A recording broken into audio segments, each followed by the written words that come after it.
MovieWeb.com. Hey, I'm Jamie Philbrook with MovieWeb.com, and I'm here at Disney Studios talking to some of the cast and crew of the new animated film, Princess and the Frog. And as you can see, I'm surrounded by some of the lovely princesses from all the different Disney movies, including Princess Tiana. Hello, how are you? Well, hello there. It's a pleasure to meet you. Nice to meet you, too. Thank you. Oh, Princess. thank you. You are just so sweet. Thank you. She's from Princess and the Frog, and here's what some of the cast and crew of the movie had to say about the new film. It's The Princess and the Frog, but not quite the way you heard the story. I was cursed by a witch doctor. Are you ready? Are you ready? Transformation Central. You must kiss me. Excuse me? Please, it will make me human again.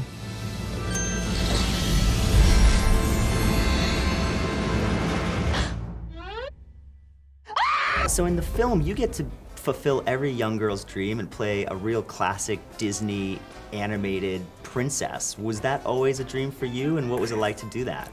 It was always a dream of mine to be a Disney voice. I didn't even think about being a princess, frankly. You know, when I saw Fantasia, I thought I was the dancing mushrooms. My mom said that's what I looked like, and I was like, yes, I do look like the little mushroom. You know, so this for me is a dream come true, but bigger even than I had visualized it. In the film, you play the prince, and it seemed to me like, are you channeling Antonio Banderas? Were you doing that purposely? It seemed like it was a very... Well, only my father's Antonio Banderas, because the honest truth is, I was imitating my dad pretty much the entire time. And my dad did not look like Antonio Banderas, although he would tell you he looked like Sean Connery, but he didn't. He was a little man, little belly, little hair, but he had a lot of attitude, and he loved to be funny, and he was hilarious. So, you know, the whole attitude is, I might look this way, but you like me. You know, like, so that attitude that he had, he was a spirited guy. That's what I gave for this.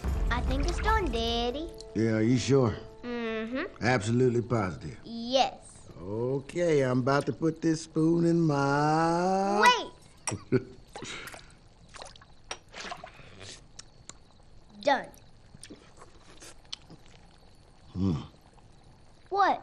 Well, sweetheart, this is the best gumbo I've ever tasted. Come here. Well, I think this is more of a film of Americana. It represents the South, which is really the birthplace of America for the most part. We show the affluent side.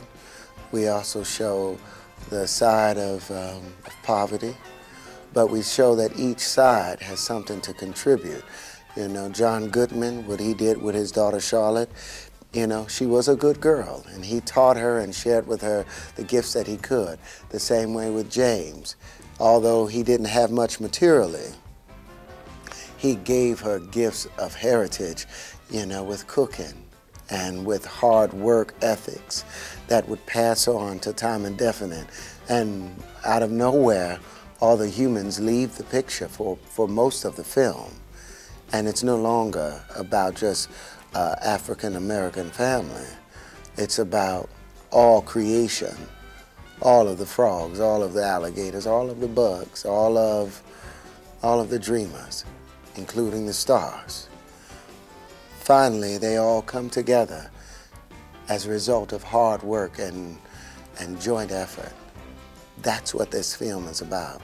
That's the message that Disney has always put forth. When they go to see that other witch doctor, the voodoo doctor, mama, she does not put a spell together with some toad feet or anything like that. She reminds them in song that you gotta dig a little deeper.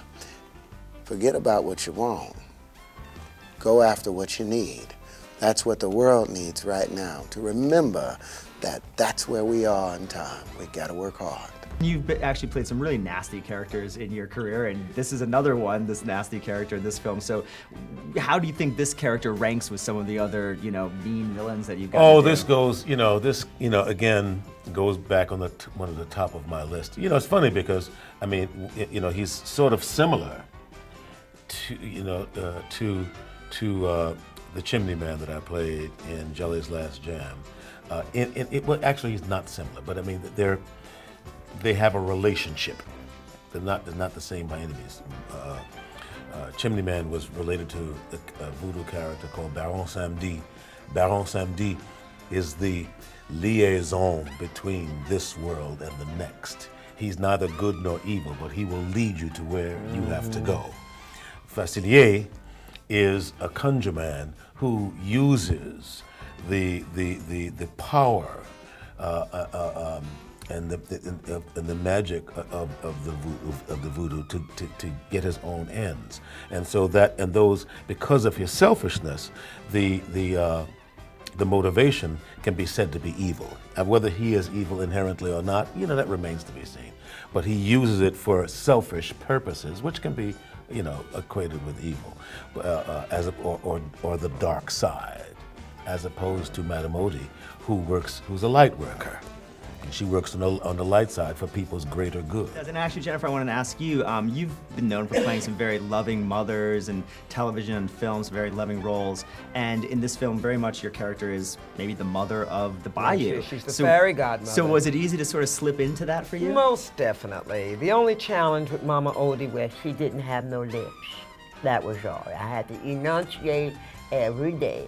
And instead of saying Juju, I had to say Juju, It was a challenge. But she's warm. She's cuddly. She's wise, which was, of course, the most important thing. And adding a little spice to her gumbo was what she did for the little froggies. She says, you gotta dig a little deeper. This is a woman who was 200 years old, blind, and no teeth. I had a blast. How about a little less picking and I know that tune! Dipper Mouth Blues!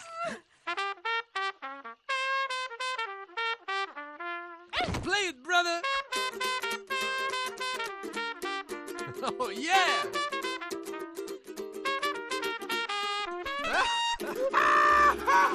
Where you been all my life? Did you learn to play like that? You really took a classic sort of Disney story, a fairy tale, and the hand-drawn technique, and the music, the musical, and then you've changed some things. You've added a multicultural cast, you've put it in New Orleans, and even the fairy tale itself is a little twisted, a little changed. It is. You can talk about those changes? Right, yeah.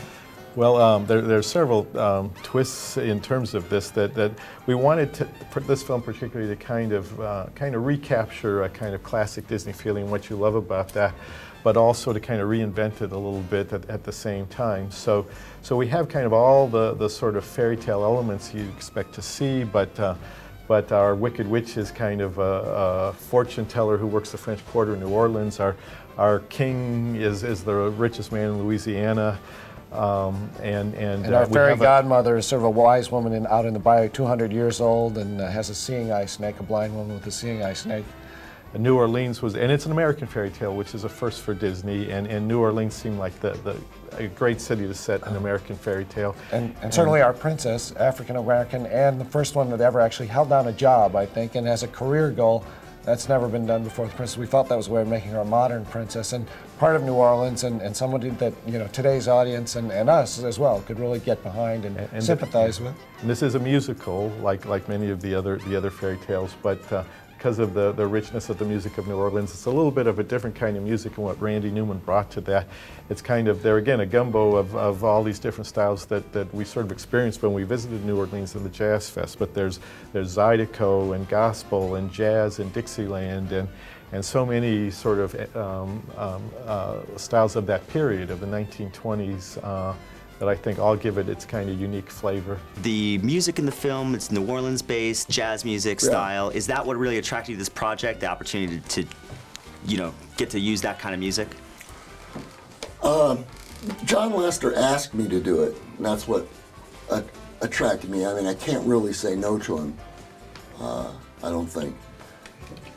But it being New Orleans and all that stuff did attract itself to me. Though I like doing things I've never done, and I've done that. I mean, I've stolen the New Orleans thing.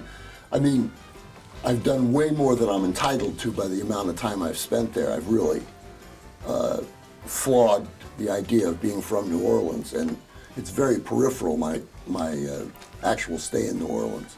I was a baby, and then it was just summers when I was a kid. But I love it there as an adult. Love is beautiful. Love is wonderful. Love is everything. Do you agree? May we? Look how she lights up the sky. I love you, Evangeline. Your characters in the film, they really get a chance to, in a classic Disney way, make a wish upon a star. So I was wondering, was there ever a wish that you made as a child? Did it ever come true, or is there a wish that you would like to make now? Well, this was a wish for me. It was a wish for me to be a Disney character, to be a Disney voice, and the stars aligned, and here I am. So while I'm talking about this fantasy, I get to live my own, which is remarkable. I got what I wished for. What I wanted, I think, was for people who were musicians to really think I was good at music. Nothing else. I didn't want money or to be famous or anything. And I didn't get either one either. But I mean, I wanted that to happen, and it did. I've never wasted my time wishing. I've always been too busy doing. Walt Disney Pictures presents The Princess and the Frog. Just one kiss. Just one. Unless you beg for more.